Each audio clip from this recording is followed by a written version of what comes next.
Hello and welcome to this episode. Today I want to start talking about how do you know your mother is a narcissist. So I first came across the word narcissist related more to romantic partners, and I had no idea it could apply to parents, siblings and so on. But a lot of the characteristics were describing very accurately the environment I grew up in, especially when it came down to my mother. Before we go into this, it is important to understand that there are many different types of narcissists. It manifests in different ways, even within the mother. None of these is black and white at all, and there are plenty shades of grey. Here are just some of the most common tell signs I've put together, combining years of my own experience and a lot of research. So buckle up. Number 1. A narcissistic mother is self-absorbed, meaning her mental and emotional state will tend to dominate the entire room, and if it doesn't, she will increase the intensity until she gets what she wants. For example, if she had a headache, she wouldn't simply leave the space or take something for it. She would lie in a common room somewhere, maybe in total darkness, and complaining at every little bit of noise, having everyone tiptoe around her. Familiar? Number 2, she has a lack of empathy, which goes right against the nurturing maternal instinct. She will put herself before the needs of her child because she's not tuned into them at all. And even when she's apparently caring, she's ultimately doing it to satisfy her emotional needs, not the ones of the child. 3. You are never good enough for her. There's no clear bar to what gets you her approval, because when you hit the target, she raises it. It's part of the control game. She has to be superior to you in order to control you. As a child, this is incredibly confusing and unsafe. Also, another way this can manifest, if you have siblings, she will speak comparisons between you and them, and obviously with the purpose of making you feel worse. Number 4, she has no respect for boundaries. Narcissistic mothers have a strong need to control their children, and that can manifest in many different ways, but boundaries is one way. Like, she will go right through any boundaries you might try to set, and she will train you from, she has trained you from a very young age, from when you were a child, that boundary setting was bad. And a very simple example of how this could look like, she could come into your room or your home if you're living by yourself and tidy your stuff, even going as far as throwing something away just because she thinks it's not needed, and it wouldn't occur to her to ask you first. Even if you tell her to stop, she will likely continue and respond that she's only doing it for you. Number 5, gaslighting. This is a word to define a kind of manipulation that leaves you feeling like the crazy one. It happens when your mother twists the facts, even to the point of lying outright, so that at the end of the conversation you're the one with some kind of problem and she's in the clear. Maybe this could even position her as the only one that can help you, your go-to person for anything. Again, the control. Number 6, she competes with her daughter. And again, this can manifest in many different ways, and usually comes as a series of put-downs of anything your mother thinks you're doing better than her, or simply whatever you're doing different, because that too could make her look bad. Another way is to take credit for your successes. For example, if someone comments that you look good today, a typical response, if she was present, for her would be to say, oh, it's all down to me being so beautiful.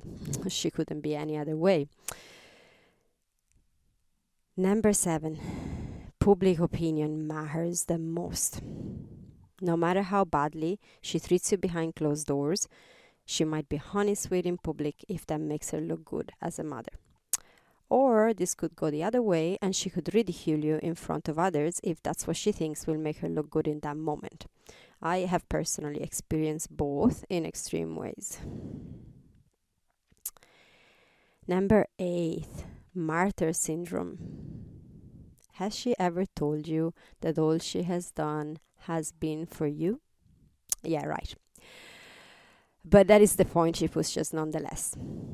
Even if what she has done has made you suffer greatly, that doesn't matter. She's done it for you. I can definitely speak from experience here.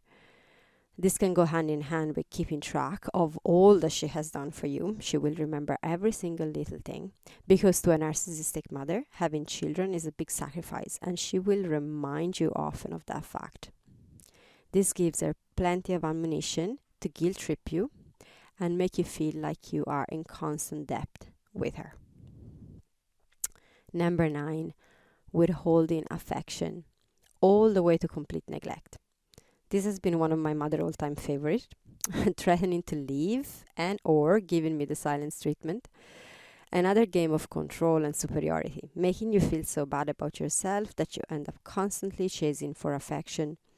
She might do it more subtly, having you be the one always ringing her and messaging her, while she tells you that that's your duty, because you are her daughter, and she has done so much for you. Are you familiar with that? Number 10, the use of verbal abuse, outbursts of rage, all the way to physical abuse in many cases. This speaks for itself, really. And it will help you always walking on eggshells around your mother, afraid of saying something that could trigger her reaction. And in this, another element of control is that there's no clarity as to what the triggers can be. Someday, one thing is okay to do or to say, and others, that same thing is going to get her mad. And you have no way to know. So all of these behaviors have gone on since the very, very beginning, since you were a child. And it doesn't really change as you grow up. She will still use the flavor. Maybe changes, of course. You're grown up now. She has to use it in a different way, but it still continues. It still goes on all the way. So let's go through the list again for a moment, because understanding this is very important. Personally, it's only when I realized that my mom had a very strong narcissistic behavior that I could truly see reality for what it was, and that my healing really, really started. So, a narcissistic mother is self-absorbed. She lacks empathy. She makes you feel like you're never good enough. She has no respect for boundaries. She uses gaslighting, manipulation.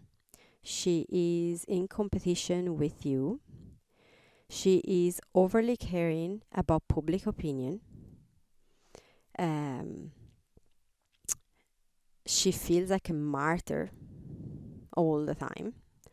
She withholds affection, or she can withhold affection, and she uses verbal and even physical abuse in cases. So if you have experienced any or many of these growing up with your mother, it's needless to say that it has for sure left a mark. And that is not to play the victim here, is not to blame, but is to understand. It's really, really important to understand where some of the beliefs, or most sometimes of the beliefs that you're carrying within you, are coming from. You might feel unworthy of love or happiness. Maybe you feel constantly judged by the world around you. You might feel scared of putting yourself out there, and this might have affected strongly your capacity to work or to pursue your passions up until now. You might find yourself in toxic relationships continuously. You might feel like your life does not belong to you, leaving you battling with a constant sense of loneliness, anxiety, and or hopelessness. If any of this resonates with you, chances are many of the beliefs causing you to feel this way today are the result of having been brought up by a narcissistic mother. The more I learned about it, and the more I also explored my inner world, done my inner work, the more I realized that all the ways I felt awful about myself were not me. They weren't coming from me, not at all. How I felt was the direct result of how I was brought up. The beliefs that were instilled in me since I was a child, and in specific, the result of my mother's behavior towards me. And the way my life was going, which was not so good, was a direct result of that too. So again, if this resonates with you, I truly want you to know that you're not alone in this. In fact, I can't claim to know statistics for sure, but in my own experience working with women for about 15 years, nearly all the women I worked with so far, and many I have met actually just outside my work, have experienced a mother with at least some narcissistic traits. And we can go into the why that is another time. Of course, our mothers have suffered at some point in their life, in their childhood. No one is born a narcissist. In my case, it's a long line of them from mother to daughter, and I can go all the way back to my great-great-great-granny. But this podcast is not about your mother. We're not here to try and help her, heal her, do anything about her. This is about you. This place is for you because you deserve that. In this podcast, we're going to explore how having a narcissistic mother has affected your life until now, and how to break the cycle of pain once and for all, giving you tools to regain complete control over your life. So with that said, don't forget to check the link in the description for a free self-love practice that is available on my website, which can get you started on your journey. Because every woman deserves a fulfilling life where she feels safe, loved, and alive. And I'm going to leave you with that. Send you lots of love. Bye for now.